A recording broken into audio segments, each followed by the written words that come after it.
NEET വിഷയത്തിൽ കേന്ദ്ര വിദ്യാഭ്യാസ മന്ത്രി രാജിവെക്കണമെന്നാവശ്യപ്പെട്ട് SFI നടത്തിയ വിദ്യാഭ്യാസ ബന്ദിന്റെ ഭാഗമായി കണ്ണൂർ ഹെഡ് പോസ്റ്റ് ഓഫീസിലേക്ക് നടത്തിയ മാർച്ചിൽ സംഘർഷം. പോസ്റ്റ് ഓഫീസ് കോമ്പൗണ്ടിലേക്ക് തള്ളിക്കയറാൻ ശ്രമിച്ച സമരക്കാർക്കെതിരെ പോലീസ് ജലപീരങ്കി പ്രയോഗിച്ചു.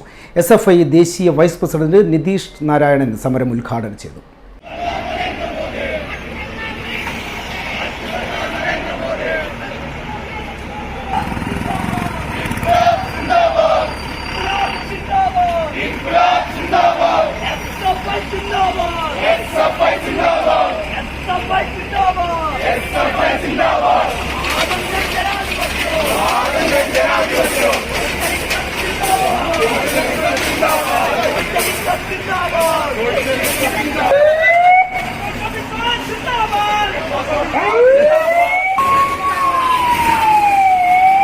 ഞങ്ങൾക്ക് ഈ നാട്ടിലെ മാധ്യമങ്ങളോട് പറയാൻ വേണ്ടിയിട്ടുള്ളത്, ഈ നാട്ടിലെ മനുഷ്യരോട് പറയുവാൻ വേണ്ടിയിട്ടുള്ളത്, നോക്കൂ, ഈ രാജ്യത്തെ ലക്ഷക്കണക്കിന് വിദ്യാർത്ഥികളുടെ ഭാവിയെ, ജീവിതത്തെ അപകടത്തിൽപ്പെടുത്തുന്ന ഒരു ഭരണകൂടം ഈ രാജ്യത്ത് ഉണ്ടായിരിക്കുകയാണ്.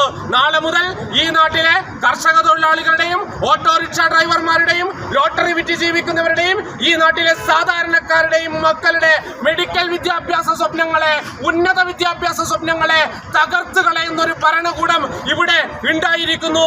ഇതിനെതിരായിട്ടുള്ള സമരത്തിലാണ് ഇന്ത്യയിൽ SFI ഉള്ളത്. ഇന്നലെ ഉൾപ്പെടെ രാജ്യത്തെ കേന്ദ്ര വിദ്യാഭ്യാസ മന്ത്രിയുടെ ഓഫീസിന് മുന്നിലേക്ക് 4 തവണയിലധികം മാർച്ച് നടത്തുകയും അറസ്റ്റ് വരിക്കുകയും ചെയ്തിട്ടുണ്ട് SFIയുടെ പ്രവർത്തകർ. ജില്ലാ പ്രസിഡന്റ് വിഷ്ണു പ്രസാദ് അധ്യക്ഷത വഹിച്ചു. വൈഷ്ണവ് മഹേന്ദ്രൻ, PS സഞ്ജീവ്, സനന്ദ്, സ്വാതി തുടങ്ങിയവർ സമരത്തിന് നേതൃത്വം നൽകി.